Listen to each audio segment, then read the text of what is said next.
Graça, paz do Senhor Jesus, boa noite. Muito bom estarmos juntos outra vez nesta quarta-feira, dando sequência à nossa leitura devocional em Efésios, ainda no capítulo 2, desta feita, parte 15. Muito bem, meus queridos, mais uma vez, bem-vindos. Nós queremos, então, dar sequência à nossa leitura de Efésios, capítulo 2. Vamos voltar ainda aos versículos 1 a 3, nessa parte 15, porque estaremos considerando aqueles três agentes de deterioração que citamos semana passada: o mundo, o diabo e a carne, nesta ordem que Paulo colocou. Então vamos fazer a leitura e já de imediato da sequência. Hoje, como já havíamos avisado anteriormente, nós vamos gastar um pouco mais de tempo porque queremos fechar o argumento, de forma que iremos até o final do versículo 3, e aí, querendo Deus, na próxima semana vamos trabalhar com o argumento da graça, a abordagem que o apóstolo Paulo faz sobre a graça, que não há paridade quanto a esta abordagem do capítulo 2 de Efésios. É o ponto de partida, inclusive, para a grande proclamação que desencadeou a reforma protestante no século XVI. Então, considerando a nossa leitura, Efésios capítulo 2, versículos 1 a 3, o texto diz: vocês estavam mortos em suas transgressões e pecados, nos quais costumavam viver quando seguiam a presente ordem deste mundo e o príncipe do poder do ar, o Espírito que agora está atuando nos que vivem na desobediência. Anteriormente, todos nós também vivíamos entre eles, satisfazendo as vontades da nossa carne, seguindo os seus desejos e pensamentos. Como os outros, éramos por natureza merecedores da ira. Antes de nós fazermos as considerações propriamente ditas no delineamento destes três argumentos, os três agentes de deterioração, eu quero chamar a sua atenção para uma coisa que não pode passar batida. Observe nos versículos 2 o uso que o apóstolo Paulo faz dos pronomes. Ele diz assim: vocês estavam mortos em suas transgressões e pecados, nos quais costumavam viver. Então o pronome continua sendo vocês, né? Quando seguiam a presente ordem deste mundo, e o Espírito que agora está atuando nos que vivem na desobediência. Aí, quando entra no versículo 3, ele parte para a primeira pessoa do plural, onde ele se inclui, para mostrar que os judeus estão incluídos também em todo esse contexto do estar morto em ofensa e pecado, quando ainda eram, mesmo sendo judeus, incrédulos no que diz respeito a Cristo. Olha que coisa muito interessante. Então ele se inclui. Anteriormente, todos nós também vivíamos entre eles, satisfazendo as vontades da nossa carne, seguindo os seus desejos e pensamentos. Como os outros, éramos por natureza merecedores da ira. Porque Paulo deixa muito claro para nós em Romanos que Deus colocou todos debaixo da desobediência, judeus e gentios, para manifestar a sua misericórdia de igual maneira sobre ambos, e isto é uma das mais extraordinárias belezas da revelação da palavra de Deus. Indo, portanto, agora dentro da nossa argumentação sobre os três agentes deterioradores, né, do cadáver, porque ele está falando em termos de vida espiritual como vida de cadáver. Ele está falando: vocês estavam mortos em suas ofensas e pecados. Então agora nos deteremos avaliando os chamados agentes de deterioração que atuam para ampliar a decomposição. Para lembrar, o que eu quero dizer com atuam para ampliar a decomposição? Semana passada, nós dissemos que a diferença entre o morto espiritual e o outro é só o nível de decomposição. Quer dizer, não é que um esteja mais morto do que o outro, um está mais podre do que o outro. Entende? Esta é a linguagem. Porque, na verdade, é uma metáfora de que o apóstolo se serve, mas essencialmente pertinente. Então ele se serviu dessa metáfora para ilustrar a realidade espiritual dos não crentes, que ele diz: mortos em delitos e pecados. E ela é muito pertinente porque vale lembrar, indo mais distante ainda, indo mais longe na metáfora, vale lembrar que os agentes de deterioração na matéria morta também atuam na matéria viva. Isso, portanto, reforça o que consideramos semana passada, encerrando a argumentação, para dizer que a carne que ainda habita no corpo que ainda não está redimido, e nós habitamos, moramos, vivemos num corpo ainda não redimido, ela é o centro, foco, centralizador, quase que centrífugo de absorção dos outros agentes, o mundo e o diabo. E então a metáfora se amplia quando a gente está lembrando que os agentes de deterioração não atuam somente nos mortos, atuam também nos vivos. Isso serve para a vida biológica, isso serve para a vida espiritual. Daí a perfeição da metáfora de que o apóstolo se serviu, não é? Com a diferença de que um corpo vivo, ele tem como se defender e como se proteger desses agentes.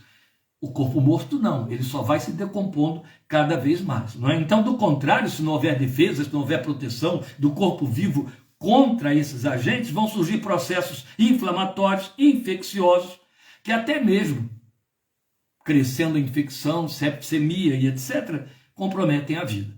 Então, é neste aspecto que esses mesmos agentes, na forma de veículos de tentação, operam em nós e contra nós, os que não mais estamos mortos.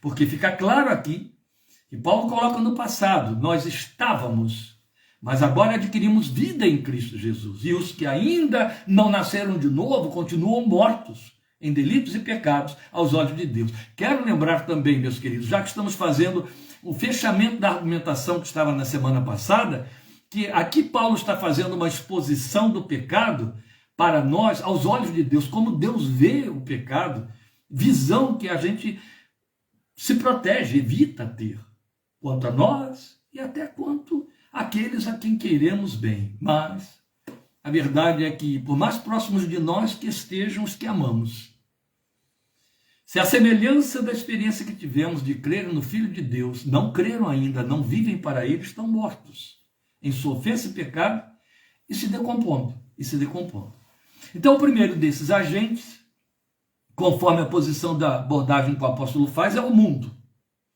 E aí no versículo 2, nós alinhavamos exatamente a expressão em que ele vai, a fraseologia em que ele vai salientar o mundo. Ele diz, nos quais costumavam viver quando seguiam a presente ordem deste mundo. A presente ordem deste mundo, a ordem presente, ou era, né? A outra palavra seria era deste mundo. Ela tem um desdobramento mais explícito ainda sob outros termos, também no ensino do apóstolo Paulo, e desta vez o Romanos 12:2, um texto clássico. Lembram do texto, começando no versículo 1 de Romanos 12, quando ele diz, rogo-vos, pois, irmãos, pelas compaixões de Deus, que apresenteis os vossos corpos em sacrifício vivo, santo e agradável a Deus, que é o vosso culto racional, e não vos conformeis com este século. Pois bem, aí ele diz assim, não se amoldem ao padrão deste mundo, conforme a versão que eu estou usando, a NVI. Mas as antigas versões dizem isso, esquema deste século. Para definir o quê? Definir padrão deste mundo. É muito importante que a NVI tenha traduzido esquema por padrão, porque padrão fala de modelo, viu? Padrão fala de status quo. Isso é muito sério. Isso é laço. E é muito sério. Esquema ou padrão, os dois termos deixam muito bem claro aquilo que é contrário a Deus, ao caráter de Deus, ao reino de Deus e à vontade de Deus, tudo isso junto. E que sob perdas irreparáveis, muitos de nós fazem questão de se fazerem desentendidos a respeito disso. Sim, nós estamos tratando desde semana passada de um assunto muito antipático, nos moldes do discurso e das lides espirituais da igreja evangélica dos dias de hoje, que é pecado. É uma palavra que está quase que desaparecida. Falha, fraqueza, queda, e quando muito queda, mas pecado, parece que ficou uma palavra proibitiva, é evidente. Ela foi maquiada por um sem número de agentes mundanos, de falácias, para que perca seu impacto, seu valor, seu significado. E aí vamos nos tornando insensíveis em cima de algo com o que Deus não brinca. De jeito nenhum. O Yersby, aquele teólogo que eu tenho citado algumas vezes, ele diz sobre isso, eu vou ler para você. O mundo faz pressão sobre cada pessoa para que viva em conformidade com o seu sistema. Jesus Cristo não era deste mundo e seu povo também não é. E aí ele cita João, ou ele enumera João 8,38, referenda. João 8,38, E João 17,14. Num Jesus disse que ele não era deste mundo, e no outro Jesus diz, vocês não são deste mundo. Mas consciente ou inconscientemente, os incrédulos, continua o Esdras dizendo, consciente ou inconscientemente, os incrédulos são controlados pelos valores e pelas atitudes deste mundo. Irmãos, eu acho que esse irmão foi muito piedoso, muito misericordioso, quando ele disse que os incrédulos são controlados pelos valores e pelas atitudes deste mundo. Ou eu tenho de consentir que os crentes que são controlados pelos valores e atitudes deste mundo só são crentes porque este é o nome que a igreja lhes dá, porque frequentam seus ambientes, mas na verdade não passam de incrédulos. Ou eu tenho de concordar, de entender que o irmão aqui foi muito piedoso quando ele reduziu a incrédulos o fato de serem controlados consciente ou inconscientemente por valores e atitudes deste mundo. A começar pelo fato de que a gente vê, ouve e percebe cristãos se comportando segundo modelos icônicos da mídia do business, dos pop stars, usando os mesmos jargões, usando as mesmas marcas, e aficionados por grifes que dão status, que dão visibilidade, que divulgam um posicionamento social que tem a ver com a vaidade, a vanidade da vida. Isso está infectando o arraial de Deus e prolifera cada vez mais. Mas quando aquele irmão disse que os incrédulos são controlados por esses valores e atitudes deste mundo, eu estou me referindo aos não incrédulos, aqueles que a gente acredita que não são incrédulos, porque reagem de forma semelhante. Fazem um pronunciamento igual, repetitivo, transformam as palavras que são veículos daquilo de que o coração dos ímpios estão cheios em suas próprias palavras, denunciando os mesmos, através desses veículos, os mesmos conteúdos. A minha proposta aqui não é acusar ou condenar ninguém. Começa que a semelhança de Paulo, eu tenho que me incluir aí entre esse que nós também vivíamos entre eles, nós, eu e os outros juntos. Mas a proposta numa abordagem no texto como este, que fala de agentes de tentação e começando pelo mundo, é chamar a atenção para o fato de que existe um mundo e que Deus faz uma separação acidentada entre reino e mundo, e nós fomos perdendo a sensibilidade dessa cisão, desse abismo de separação. O mundo é contrário a Deus e Deus é contrário ao mundo. O mundo tem princípios satânicos, não são princípios divinos. E os princípios de Deus estão na contramão dos princípios do mundo. E os princípios do mundo estão em rota de colisão com os princípios de Deus. Haja vista o fato de que você vai para cima de Mateus capítulo 5 para ver o perfil do homem do reino. E há alguns até que se arrepiam quando ouvem falar naqueles valores, pensando, mas eu vou ter que me encaixar dentro disso que está aí. Não, não tem que se encaixar, ou é ou não é. A verdade é que o perfil do homem do reino, ele está totalmente na contramão daquilo que os coachings e os cursos de coaching estão sugerindo que as pessoas procurem. Evitem ser, na verdade, evitem ser manso, humilde de coração, sedento e faminto de justiça, misericordioso, capaz de sofrer perseguição e se alegrar por conta da perseguição, chorar, e por aí vai. As filosofias e as propostas deste século que contrariam o reino de Deus apregoam contra o coração quebrantado a humildade, a simplicidade. Simplicidade. Ninguém está investindo na simplicidade, nem quer investir nos dias de hoje. Ela diminui, ela não dá visibilidade, e por aí vai. Estamos falando de mundo. O mundo é um agente de deterioração. Esquema, padrão, sistema, são palavras sinônimas que as nossas versões usam para definir um modus operandi que Deus abomina e que considera seu inimigo, porque é engendrado por Satanás. João é taxativo. Quem se fizer amigo do mundo torna-se inimigo de Deus. Amigo do mundo não significa que não vou à igreja. Amigo do mundo não significa que eu vou a um teatro. Amigo do mundo não significa... Amigo do mundo significa me comportar conforme o mundo dita, determina, quer que eu pense que eu seja, a nível de valores morais, e daí em comportamentos que acompanham esses desvalores morais.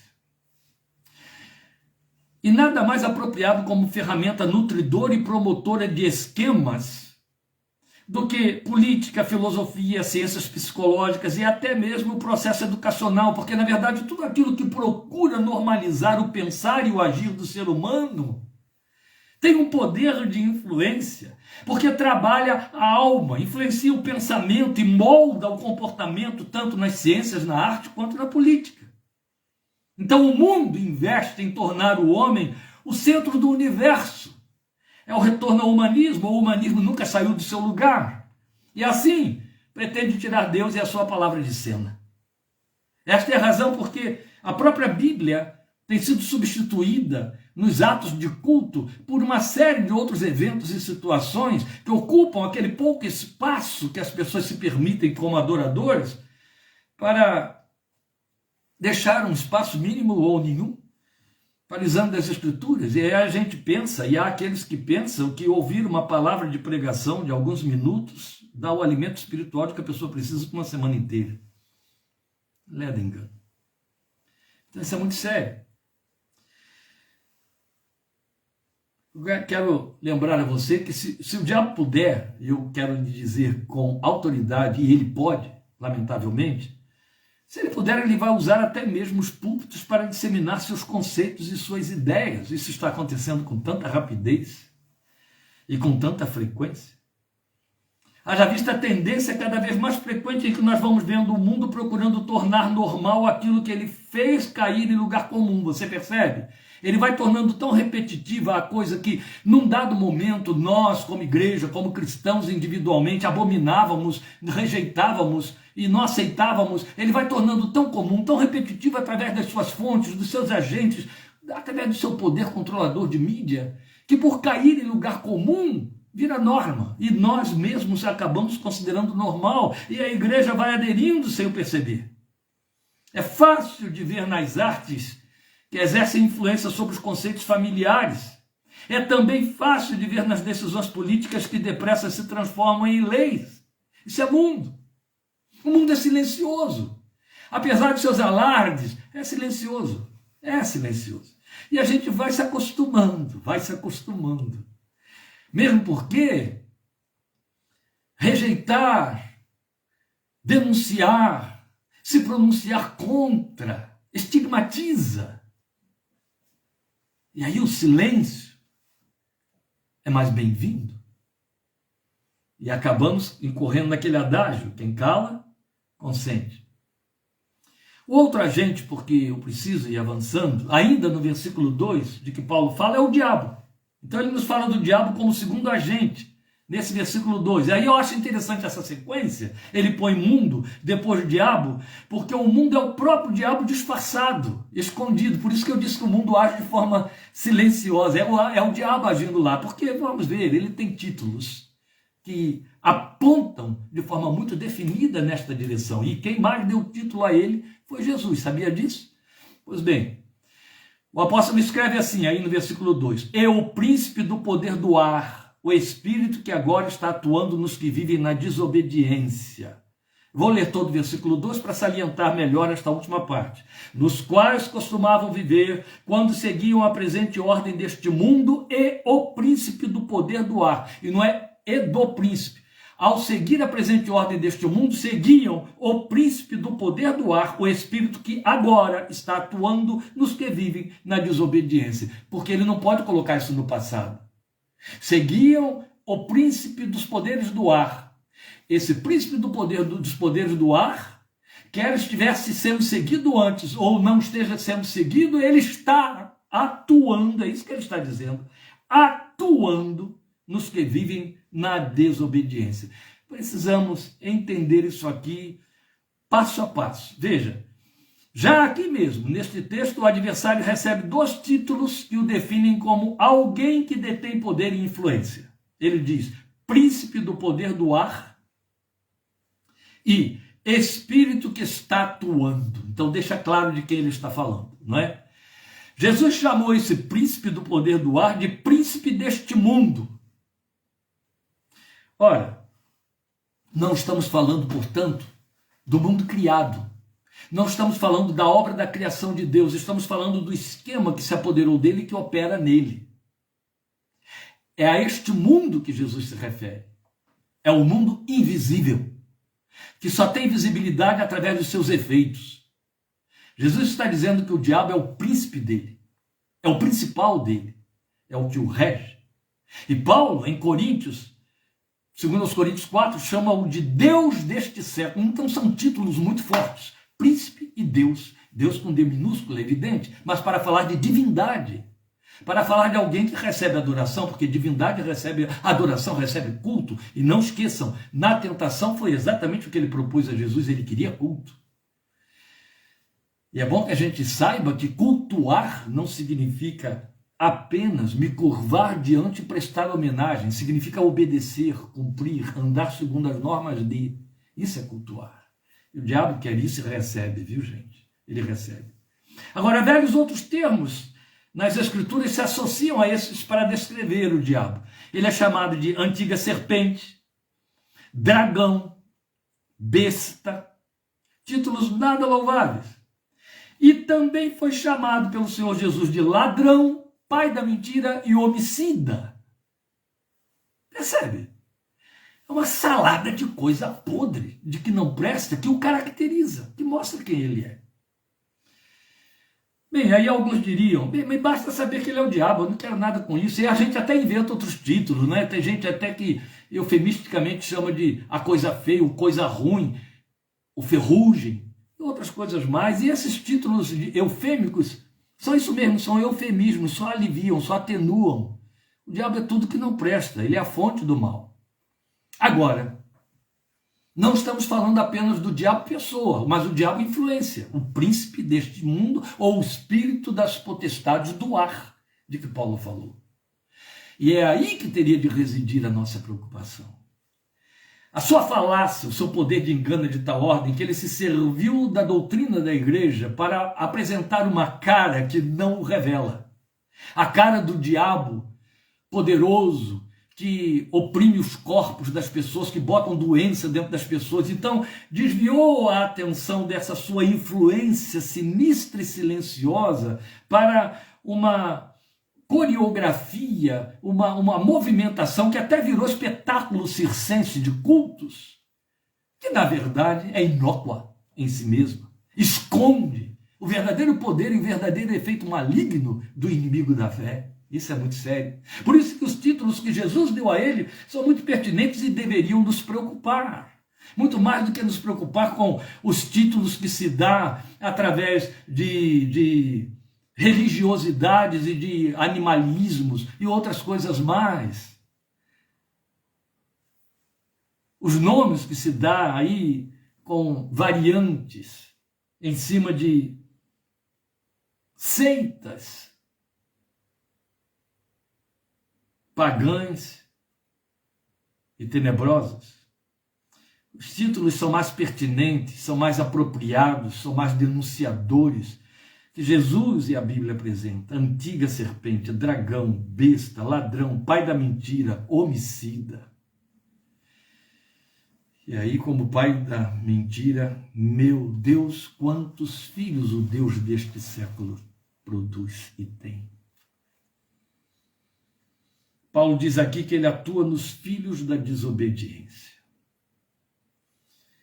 Por conta dessa demonologia doentia, pobre, desprovida de inteligência, que encantou gerações de crentes nas últimas décadas entre nós, as pessoas perderam noção de que atuar sobre os filhos da desobediência não significa possuir, possessão. O diabo não é onipresente. Por mais que ele tenha bilhões de demônios, ele não é onipresente. A atuação dele não é possuir, é influenciar. Possuir é a assumição de derrota. Ele dá visibilidade. A pior coisa que pode acontecer com Satanás é ficar visível, é ficar evidente. Então é bom lembrar que ele não é onipresente. Então ele não atua diretamente sobre cada ser humano e nem precisa fazer isso. Ele tem para isso a seu dispor instrumentos outros, os demônios, o próprio sistema que ele rege. Então atuar nos desobedientes significa exercer influência para levar todos à desobediência contra Deus através de ações, consentimentos, conchavos, omissões, propósitos do pensamento, que são formas de afrontar a glória de Deus.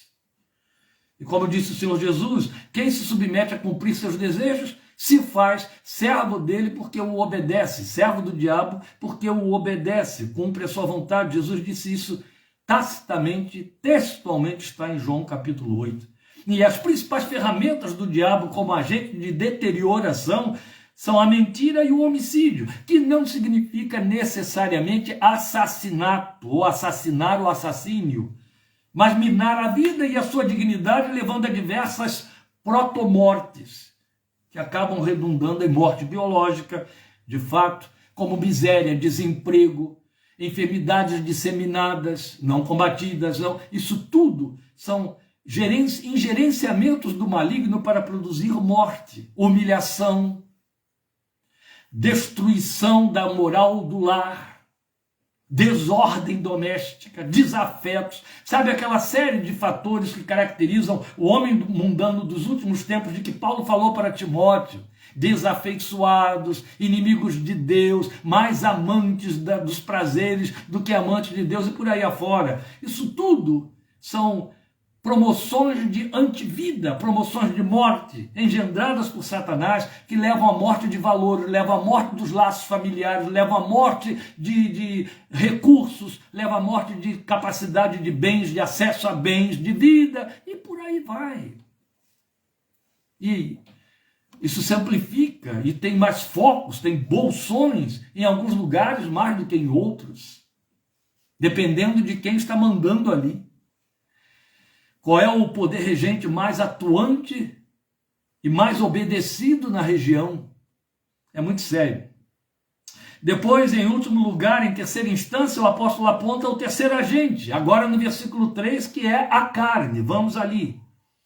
Anteriormente, todos nós também vivíamos entre eles, satisfazendo as vontades da nossa carne ou da nossa natureza pecaminosa, como dizem outras versões, seguindo os seus desejos e pensamentos. Como os outros, éramos, por natureza, merecedores da ira. Aqui eu quero apenas dizer, antes de enfocar o significado de carne, de como ela opera como deterioradora e amplificadora da decomposição dos mortos espirituais, eu quero lembrar a você que quando ele diz aqui, éramos por natureza merecedores da ira, ele está falando disso mesmo, natureza, naturalmente merecedores da ira. Todos os que nascem apenas de Adão, não nascem de novo, a Bíblia declara que sobre eles paira a ira de Deus. É duro de pensar isso quando se trata de filhos incrédulos, irmãos incrédulos, pais incrédulos, cônjuges incrédulos, pessoas a quem amamos e da nossa relação. Mas a Bíblia não usa de eufemismos. Ela diz que eles são incrédulos, e ao dizer que eles são incrédulos, diz que eles estão mortos.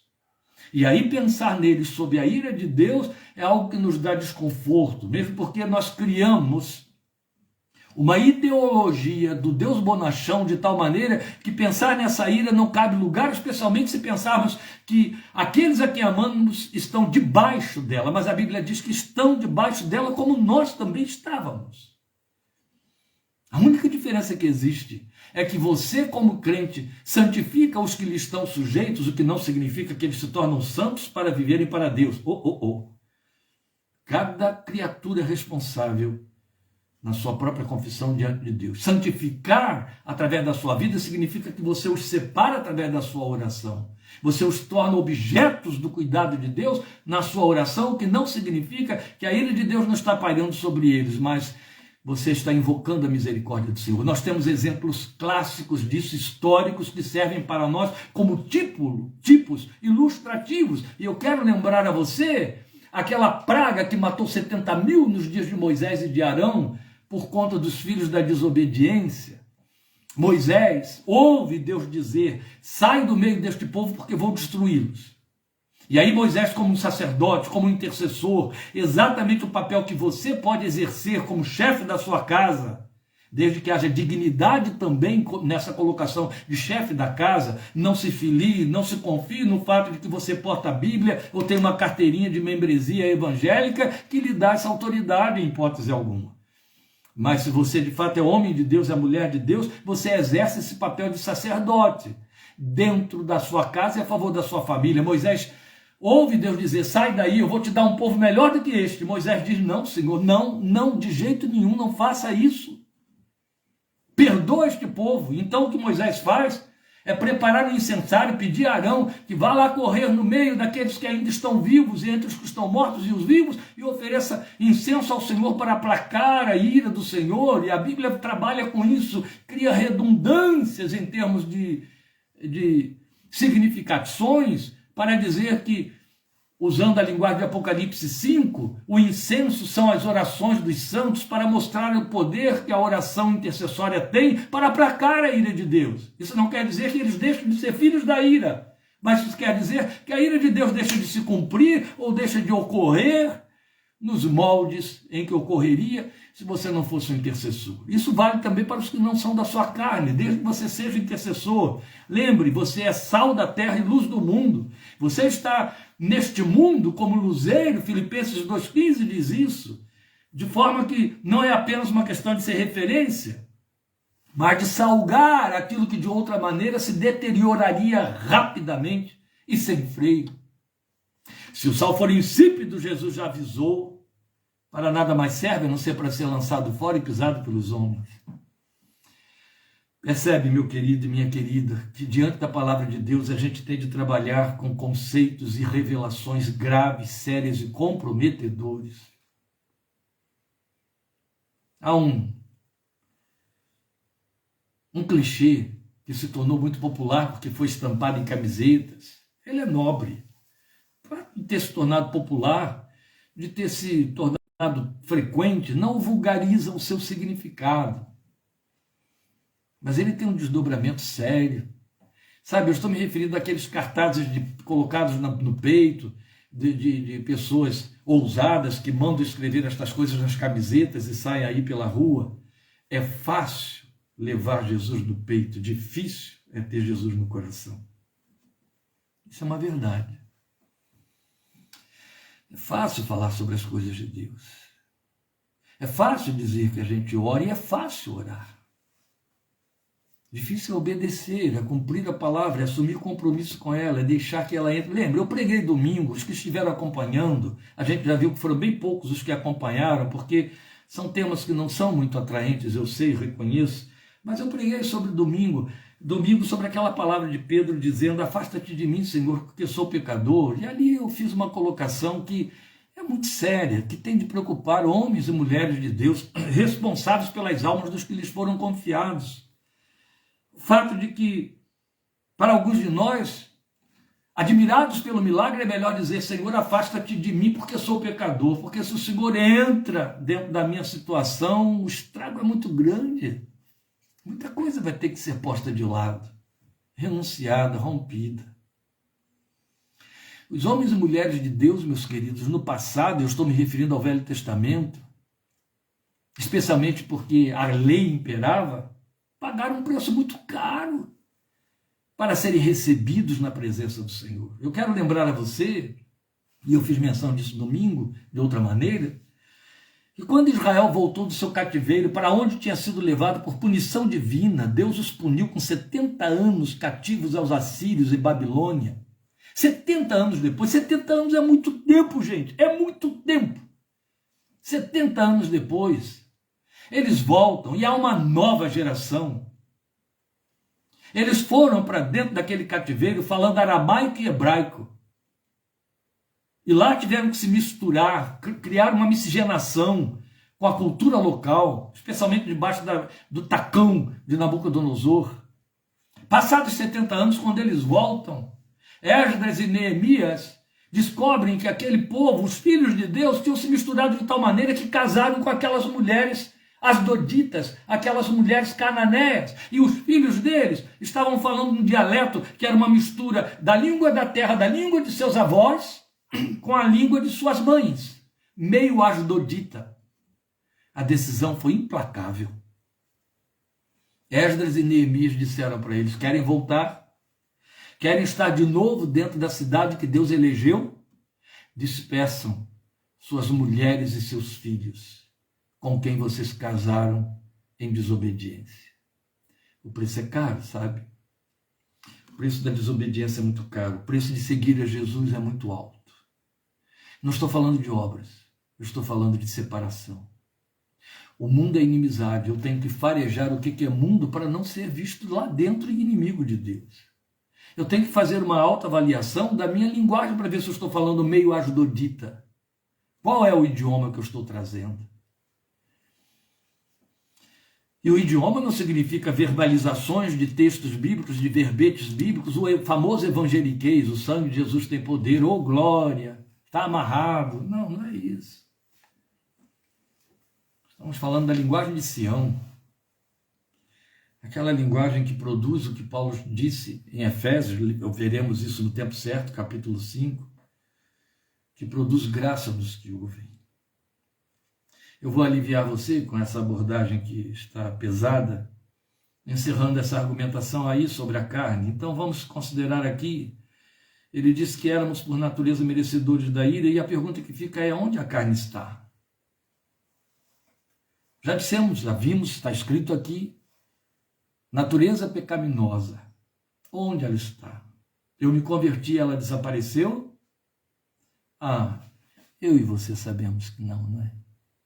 O dia a dia nos mostra isso. E ela se manifesta no temperamento, nas decisões, nas cobiças, nos desejos, nas vaidades, nas tolices, nas omissões, nos conluios com o que está errado. É a carne. Onde a carne está? O servo de Deus disse que ela, a natureza pecaminosa, trabalha nas vontades, desejos e pensamentos. Volte ao texto. Seguindo os seus desejos e pensamentos, como os outros éramos por natureza merecedores da ira. Vivíamos entre eles, satisfazendo as vontades da nossa carne, seguindo os seus desejos e pensamentos. Vontades, desejos e pensamentos. É aí que ela se manifesta. Como os outros éramos, por natureza, merecedores da ira. A carne reside em nosso corpo não redimido. É onde ela está. E é interessante que nesse escalonamento que o apóstolo faz aqui, ela está em terceira instância. Porque os agentes anteriores, mundo e diabo, que já estivemos vendo, eles sabem que ela está como sua parceira dentro de nós e atua na mente. Daí, vale lembrar as máximas orientadoras do servo de Deus que relacionamos aqui, eu estou relacionando como os meios de evitação de atender à carne e de sucumbir ao mundo e ao diabo. Num só e mesmo tempo. Ela atua principalmente na mente humana. Então, vamos ouvir esses textos. E eu gostaria que com solenidade, o que eu quero dizer com solenidade? Com uma atenção sagrada, uma atenção de quem pisa em terra santa, você acompanhasse as leituras destes textos orientadores e exortativos, palavra de Deus, que eu vou ler e dividir com você. Então comece, por favor, voltando um pouquinho antes, aí em Gálatas. Eu vou ler Gálatas capítulo 5. Se você está com Bíblia na mão, me acompanhe, para que não fique só com a audição que reduz a fixação acentuadamente. Gálatas 5, 13. Veja o que o texto diz para nós. Irmãos, vocês foram chamados para a liberdade. Não usem a liberdade para dar ocasião à vontade da carne. Entende? Aí na sua versão pode ser que esteja escrito natureza pecaminosa. Ao contrário, sirvam uns aos outros mediante o amor. Foram chamados à liberdade, não deem ocasião à liberdade, não deem lugar à liberdade para dar ocasião à vontade da carne, ou seja, não transforma a liberdade em libertinagem, que são duas coisas completamente diferentes. Depois ele vai continuar a partir do versículo 16, aí mesmo em Gálatas capítulo 5. Vou ler até o versículo 18. Por isso digo, vivam pelo Espírito, e é Espírito de Deus, Espírito com E maiúscula. Vivam pelo Espírito, e de modo nenhum satisfarão os desejos da carne. Ele não está dizendo assim, vivam pelo Espírito e não satisfaçam os desejos da carne. Não, ele está colocando como consequência. Vivam pelo Espírito e de modo nenhum satisfarão os desejos da carne. Ele está dizendo a solução é viver pelo Espírito. Como é que eu vivo pelo Espírito? Fecharemos com o texto que mostra. Como é que eu alimento o Espírito? Alimentando a fé, com a palavra de Deus. Ela é o alimento do meu Espírito. Como purificará o homem no seu coração, observando-o conforme a tua palavra. Lâmpada para os meus pés é a tua palavra. Vocês já estão limpos pela palavra que eu lhes tenho falado. É a palavra, é a palavra, é a palavra de Deus. Entende? Então observe. Ele continua dizendo, pois a carne deseja o que é contrário ao Espírito, e o Espírito o que é contrário à carne. Eles estão em conflito um com o outro, de modo que vocês não fazem o que desejam. Mas se vocês são guiados pelo Espírito, não estão debaixo da lei. Ô meus queridos, o que eu quero lhe dizer, e aí há sempre aqueles que ficam angustiados, se abatem para dizer, quantas vezes eu sou questionado por corações sinceros que me falam sobre isso. Ai, a minha carne, eu acho até que nem sou salvo, eu estou caído, eu estou isso, estou aquilo. Será que eu sou crente? Porque tantas vezes a carne me faz cair. O que eu costumo dizer para essas pessoas, e que é um fato, e digo em caráter de consolação e orientação, é que se você está em conflito, você está dentro do que a palavra de Deus está dizendo. Se você está em conflito, é porque está incomodado. Se você está em conflito, é porque o Espírito de Deus habita aí dentro. Aquele em cujo coração o Espírito Santo não habita, para ele tanto faz pecar quanto não pecar. O pecado é maior, pequeno, menor, médio, neutro, não significa nada. Ele justifica tudo. Tudo, mas continua cometendo os mesmos erros, as mesmas faltas, e dá de ombros, e ainda se acha abençoado. Mas o coração que vive em conflito, o coração que se arrepende, o coração que sente aquilo que a Bíblia chama de tristeza segundo Deus, que opera o arrependimento, é o maior marco de que o Espírito de Deus habita dentro dele e que há uma nova natureza lá dentro para a qual ele se inclina. Então eu volto à leitura dos versículos 17 e 18, pois a carne deseja o que é contrário ao Espírito, e o Espírito que é contrário à carne. Eles estão em conflito um com o outro, de modo que vocês não fazem o que desejam. Mas se vocês são guiados pelo Espírito, não estão debaixo da lei.